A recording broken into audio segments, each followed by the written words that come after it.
Hi my dear friends, welcome to job updates Telugu YouTube channel. Friends, railway NTPC notification సంబంధించి మరికొద్ది రోజుల్లో మనకి notification అనేది రిలీజ్ కాబోతుంది. యాజ్ పర్ మనకి ఆర్ఆర్బి క్యాలెండర్ ప్రకారం జూలై లాస్ట్ వీక్లో కానీ లేదా ఆగస్ట్ ఫస్ట్ వీక్లో కానీ మనకి నోటిఫికేషన్ అనేది రిలీజ్ కావాల్సి ఉంది. సో మీరు ఇక్కడ చూసుకున్నట్లయితే ఇది రైల్వే రిక్రూట్మెంట్ బోర్డు యొక్క క్యాలెండర్. ఈ క్యాలెండర్ ప్రకారం మనకి non technical popular category graduate, అలాగే non technical popular category under graduate, ఈ రెండు రకాల పోస్టులకు సంబంధించి ఒకే నోటిఫికేషన్ అనేది రిలీజ్ చేస్తారు. ఈ నోటిఫికేషన్ అనేది మనకి జూలై లాస్ట్ వీక్లో కానీ లేదా ఆగస్ట్ ఫస్ట్ వీక్లో కానీ నోటిఫికేషన్ అయితే రిలీజ్ అయ్యే అవకాశం అయితే ఉంటుంది. మరి ఈ జాబ్స్కి సంబంధించి ఉండాల్సినటువంటి క్వాలిఫికేషన్ ఏంటి, ఏ పోస్ట్కి ఏం క్వాలిఫికేషన్ ఉండాలి, సిలబస్ ఏముంటుంది, సెలక్షన్ ప్రొసీజర్ అనేది ఏ విధంగా ఉంటుంది, అన్ని వివరాలు నేను మీకు తెలియజేస్తానండి.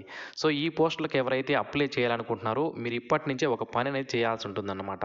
ఆ వర్క్ ఏం చేయాలని కూడా నేను మీకు తెలియజేస్తాను. ఓకే, సో ఇది ఇప్పుడు మనకు చూసుకున్నట్లయితే ఇందులో రెండు రకాల వేకెన్సీస్ అనేవి ఉంటాయండి. ఒకటి ఇంటర్మీడియట్ క్వాలిఫికేషన్తో 5 రకాల వేకెన్సీస్ అనేవి ఉంటాయి. సో మీరు ఇప్పుడు డిస్ప్లే పైన చూస్తున్నది వచ్చి 5 రకాల వేకెన్సీస్. వీటికి ఇంటర్మీడియట్ క్వాలిఫికేషన్ ఉంటే అప్లై చేసుకోవచ్చు. సో ఇక్కడ 8 రకాల వేకెన్సీస్ ఉన్నాయి. ఇవి డిగ్రీ క్వాలిఫికేషన్ ఉంటే అప్లై చేసుకునే అవకాశం అయితే ఉంటుందన్నమాట. అంటే లెవెల్ ఆఫ్ పోస్ట్ని బట్టి మనకి ఇక్కడ చూసుకున్నట్లయితే లెవెల్ అని ఇవ్వడం జరిగింది. సో 2 మరియు 3 లెవెల్స్ ఉన్నటువంటి పోస్టులకి ఇంటర్మీడియట్ క్వాలిఫికేషన్ ఉన్న వాళ్ళు అప్లై చేసుకోవచ్చు.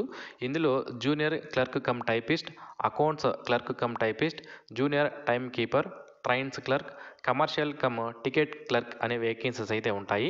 ఇక డిగ్రీ క్వాలిఫికేషన్తో ఉన్నటువంటి పోస్టులు చూసుకున్నట్లయితే మనకి traffic assistant, goods guard, senior commercial come ticket clerk, senior clerk cum typist, junior account assistant cum typist, senior time keeper, commercial apprentice, station master అనే వేకెన్సీస్ ఉంటాయి. ఇక్కడ మొత్తం మనకి 13 రకాల వేకెన్సీస్ అనేవి ఉన్నాయి. మీకు ఇప్పటికే ఒక డౌట్ అనేది వచ్చి ఉంటుంది. అది ఏంటి అంటే, మనం అన్ని రకాల పోస్టులకి అప్లికేషన్ అనేది పెట్టుకోవచ్చా, లేదైనా ఒక రకమైన పోస్టుకి మాత్రమే అప్లికేషన్ పెట్టుకోవాల్సి ఉంటుందా అని. సో మీరు అప్లై చేసుకునేటప్పుడు మీకు గన క్వాలిఫికేషన్ అనేది ఉంటే, ఇంటర్మీడియట్ మరియు డిగ్రీ రెండు క్వాలిఫికేషన్లు గన ఉంటే మీరు ఈ లిస్ట్లో ఉన్నటువంటి అన్ని రకాల పోస్టులకి అప్లికేషన్ అనేది పెట్టుకోవచ్చు అన్నమాట. అలాగే ఈ పోస్టులకి ఎగ్జామినేషన్ అనేది కూడా కామన్గా ఉంటుంది. ప్రిలిమినరీ ఎగ్జామినేషన్ అనేది అన్ని పోస్టులకి కూడా కామన్గా ఉంటుంది. మెయిన్ ఎగ్జామినేషన్ మాత్రం అంటే CBT 2 అనేది మనకి మారడం జరుగుతుంది. ఒక్కొక్క పోస్ట్కి ఒక్కొక్క విధంగా ఉంటుంది. అలాగే స్కిల్ టెస్టులు ఉంటాయి, కంప్యూటర్ బేస్డ్ యాప్టిట్యూడ్ టెస్ట్ ఉంటుంది. సో ఏ పోస్ట్కి ఏ రకమైనటువంటి టెస్టులు ఉంటాయి అనేది కూడా నేను మీకు క్లియర్గా చెప్తాను. సో ఏజ్ విషయానికి వస్తే అండర్ గ్రాడ్యుయేట్ అనే పోస్టులకి ఏదైతే ఇంటర్మీడియట్ క్వాలిఫికేషన్ ఉంది ఆ పోస్టులకి 18 నుంచి 30 సంవత్సరాల మధ్యలో ఉన్న క్యాండిడేట్స్ అప్లై చేసుకోవచ్చు. ఇది నేను ప్రీవియస్ నోటిఫికేషన్ బేస్ చేసుకొని చెప్తున్నాను. సో ఇంతకుముందు అంటే 2024లో ఆర్ఆర్బి టెక్నీషియన్ నోటిఫికేషన్ రిలీజ్ చేయడం జరిగింది కదా. సో దానికి సంబంధించి మనకి ఏజ్ అనేది 3 సంవత్సరాలు, అంటే కరోనాకు సంబంధించి 3 సంవత్సరాల ఏజ్ అనేది రిలాక్సేషన్ అనేది ఇచ్చారు. అది కూడా ఈసారి దీనికి కలిపే అవకాశం అయితే ఉంటుందన్నమాట. అలాగే గ్రాడ్యుయేట్ పోస్టులకు అయితే మనకి 18 నుంచి 33 సంవత్సరాలు. సో ఇక ఏజ్ రిలాక్సేషన్ విషయానికి వస్తే SC/ST వాళ్ళకి 5 సంవత్సరాలు, OBC వాళ్ళకి 3 సంవత్సరాల ఏజ్ రిలాక్సేషన్ అనేది యాజ్ పర్ గవర్నమెంట్ రూల్స్ ప్రకారం వర్తించడం అనేది జరుగుతుంది. ఇక రిక్రూట్మెంట్ ప్రాసెస్ విషయానికి వస్తే నేను ఇక్కడ మీకు క్లియర్గా చెప్తాను చూడండి. మనకి ఆన్లైన్ ఎగ్జామినేషన్ అనేది కండక్ట్ చేస్తారండి. ఫస్ట్ ఎవరైతే ఆన్లైన్లో అప్లికేషన్ పెట్టుకుంటారో వాళ్ళకి హాల్ టికెట్స్ అనేవి రిలీజ్ చేస్తారు. దేనికోసం అంటే first stage computer based examination, దీన్నే CBT 1 అంటాం మనం. సో ఈ కంప్యూటర్ బేస్డ్ టెస్ట్కి అటెండ్ అయిన తర్వాత ఎవరైతే క్వాలిఫై అవుతారో వాళ్ళలో ఒక పోస్ట్కి 20 మందిని CBT 2 second stage computer based టెస్ట్కి పంపించడమే జరుగుతుంది. దీని తర్వాత కొన్ని రకాల పోస్టులకి టైపింగ్ టెస్ట్ ఉంటుంది, కొన్ని రకాల పోస్టులకి కంప్యూటర్ బేస్డ్ యాప్టిట్యూడ్ టెస్ట్ అనేది ఉంటుంది. అలాగే మరికొన్ని పోస్టులకి డాక్యుమెంట్ వెరిఫికేషన్, మెడికల్ ఎగ్జామినేషన్, ఈ విధంగా రకరకాలుగా ఉంటాయి. ఏ పోస్టులకి ఏ టెస్టులు ఉంటాయనేది నేను మీకు క్లియర్గా ఇప్పుడు మీకు చెప్తాను చూడండి. So first computer based examination, ఇది అన్ని రకాల పోస్టులకి నేను మీకు స్టార్టింగ్లో చెప్పాను. మొత్తం ఇంటర్మీడియట్తో 5 రకాల పోస్టులు, డిగ్రీ క్వాలిఫికేషన్తో 8 రకాలు, మొత్తం అన్ని కలుపుకొని 13 రకాల పోస్టులు ఉన్నాయి. ఈ అన్ని రకాల పోస్టులకి కూడా కంప్యూటర్ బేస్డ్ ఎగ్జామినేషన్ CBT 1 అనేది కామన్గా ఉంటుందండి. ఓకే, సో ఇందులో మనకి 100 మార్కులకి ఎగ్జామినేషన్ కండక్ట్ చేస్తారు. ఇందులో 90 మినిట్స్ టైం అనేది ఇస్తారు. జనరల్ అవేర్నెస్ నుంచి 40, mathematics 30, general intelligence and reasoning సంబంధించి 30 క్వశ్చన్లు. సో మొత్తం 100 క్వశ్చన్స్ అనేవి ఉంటాయి. అయితే ఈచ్ క్వశ్చన్కి ఒక మార్క్ అనేది ఉంటుంది. మనకి నెగిటివ్ మార్క్స్ కూడా ఉంటాయి. 1/3 ఆఫ్ నెగిటివ్ మార్క్స్ కూడా ఉంటాయి మనకి ఇక్కడ క్లియర్గా మెన్షన్ చేశారు. ఓకే, నెక్స్ట్ నెక్స్ట్ ఎవరైతే కంప్యూటర్ బేస్డ్ ఎగ్జామినేషన్ CBT 1లో క్వాలిఫై అవుతారో ఒక కట్ ఆఫ్ అనేది పెడతారో ఆ కట్ ఆఫ్ రీచ్ అయిన వాళ్ళలో ఒక పోస్ట్కి 20 మందిని CBT 2కి పిలవడం జరుగుతుంది. ఈ CBT 2 అనేది మనకి సపరేట్గా ఉంటుందండి. చూసుకుంటే separate second stage CBT shall be taken for each of the 7th CPC level 2, 3, 4, 5, 6 okay. ఇలా మనకి నేను మీకు టేబుల్లో చూపిస్తాను క్లియర్గా ఏ పోస్ట్కి ఏమేమి టెస్ట్లు ఉంటాయనేది, అది మీకు చూస్తే అర్థమవుతుంది. ఇక సెకండ్ స్టేజ్ CBT కూడా సేమ్ సిలబస్సే ఉంటుంది, కాకపోతే వెయిటేజ్ అనేది మారడం జరుగుతుంది. నెంబర్ ఆఫ్ క్వశ్చన్స్ 120 ఉంటాయి మెయిన్ ఎగ్జామినేషన్లో. జనరల్ అవేర్నెస్ 50 క్వశ్చన్లు, mathematics 35, general intelligence and reasoning 35 క్వశ్చన్లు. ఆ ఎగ్జామినేషన్ టైం మాత్రం 90 నిమిషాలే ఉంటుంది, క్వశ్చన్లు మాత్రం 120 ఉంటాయి, అది మీరు ఇక్కడ గమనించాలి. సో ప్రిలిమ్స్కి మెయిన్స్కి సేమ్ సిలబస్ అనేది ఉండడం జరుగుతుంది.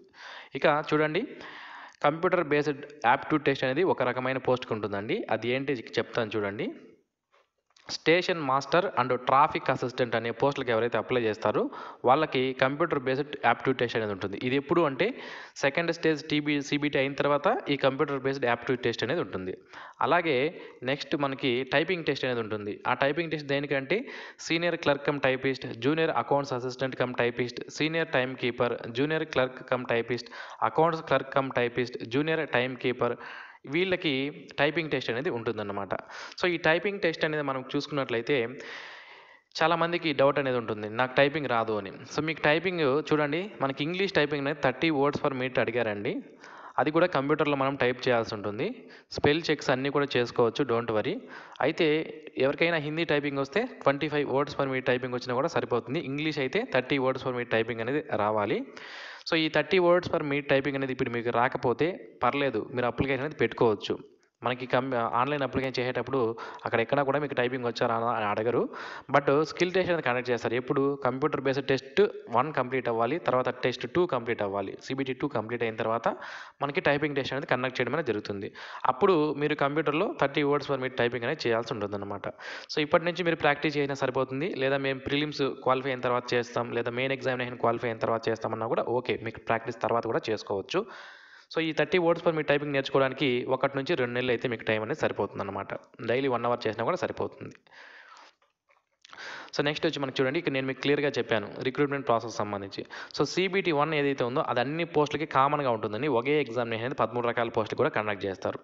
అయితే సెకండ్ స్టేజ్ CBT మాత్రం లెవెల్ని బట్టి మారడం జరుగుతుంది. అంటే లెవెల్ 2, లెవెల్ 3, లెవెల్ 4 అనే ఈ విధంగా రకరకాల లెవెల్స్ అనేవి ఉన్నాయి కదా. ఈ లెవెల్ని బట్టి లెవెల్ 2 ఉన్నటువంటి పోస్టులకి కామన్ ఎగ్జామినేషన్ అనేది ఉంటుంది, లెవెల్ 3 ఉన్న పోస్ట్కి కామన్ ఎగ్జామినేషన్ ఉంటుంది, అలాగే లెవెల్ 4కి ఒక ఎగ్జామినేషన్ ఉంటుంది. లెవెల్ 5కి అన్ని పోస్టులు ఏవైతే ఉన్నాయో లెవెల్ 5లో మనకి ఇక్కడ 5 రకాల పోస్టులు ఉన్నాయి, వీటన్నిటికీ ఒక కామన్ ఎగ్జామినేషన్ అనేది ఉంటుంది. అలాగే లెవెల్ 6కి ఒక కామన్ ఎగ్జామినేషన్ అనేది ఉండడం జరుగుతుంది అనమాట. సో మీరు ఈ లెవెల్స్లో అన్నిటికీ ఎలిజిబిలిటీ ఉంటే సపరేట్గా ఎగ్జామినేషన్ అనేది అటెంప్ట్ చేయాల్సి ఉంటుందన్నమాట. ఓకే. ఇక లెవెల్ 2 ఉన్నటువంటి పోస్టులకి టైపింగ్ స్కిల్ టెస్ట్ అనేది ఉంటుంది, అలాగే లెవెల్ 5 ఉన్నటువంటి పోస్టులకి టైపింగ్ స్కిల్ టెస్ట్ అనేది ఉంటుంది. లెవెల్ 6 పోస్టులకి కంప్యూటర్ బేస్డ్ టెస్ట్ అనేది ఉంటుంది. అలాగే లెవెల్ 4 మరియు లెవెల్ 6 పోస్టులు ఏవైతే ఉన్నాయో లెవెల్ 4 మరియు లెవెల్ 6 పోస్టులు ఏవైతే ఉన్నాయో వీటికి కంప్యూటర్ బేస్డ్ యాప్టిట్యూడ్ టెస్ట్ అనేది ఉంటుంది. లెవెల్ 5 మరియు లెవెల్ 2 పోస్టులకి టైపింగ్ స్కిల్ టెస్ట్ అనేది ఉండడం జరుగుతుందన్నమాట. ఇక అప్లికేషన్ ఫీజు విషయానికి వస్తే 500 రూపాయల అప్లికేషన్ ఫీజు అనేది ఉంటుంది. Person with disability, female, transgender, ex service men, SC, ST, minority category వాళ్ళకి 250 రూపాయల ఫీజు అనేది ఉంటుంది. ఇది ఫీజు అనేది మీకు రిఫండ్ కూడా చేయడం అనేది జరుగుతుంది తర్వాత. సో సిలబస్ అనేది ఇక్కడ ఇచ్చానండి, PDFని కూడా నేను మీకు ప్రొవైడ్ చేస్తాను. మ్యాథమెటిక్స్ సంబంధించి, జనరల్ ఇంటెలిజెన్స్ అండ్ రీజనింగ్ సంబంధించి, జనరల్ అవేర్నెస్ సంబంధించి ఏం సిలబస్ ఉంటుందని మనకి ఇక్కడ క్లియర్గా ఇచ్చారు. దాన్ని వీడియో కింద డిస్క్రిప్షన్లో ఇస్తాను, చూడండి. ఇక్కడ మనకి పోస్ట్ వైజ్ క్వాలిఫికేషన్స్ కూడా ఇవ్వడం జరిగింది. ఇది కూడా మీరు ఎవరైనా కావాలంటే ఇది మీరు చూసుకునే అవకాశం అయితే ఉంటుందన్నమాట.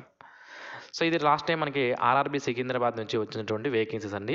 లాస్ట్ టైం మొత్తం అన్ని రకాల 13 రకాల పోస్టులు కూడా కలుపుకొని 3234 పోస్టులకి నోటిఫికేషన్ అయితే RRB సికింద్రాబాద్కి ఇవ్వడం అనేది జరిగింది. ఈసారి కూడా మనకి వేకెన్సీస్ అయితే తగ్గచ్చు, కానీ తప్పనిసరిగా నోటిఫికేషన్ అయితే వస్తుంది. బట్ వేకెన్సీస్ ఎన్ని ఉంటాయనేది ఇంతవరకు మనకి ఎటువంటి అప్డేట్ అయితే రాలేదు.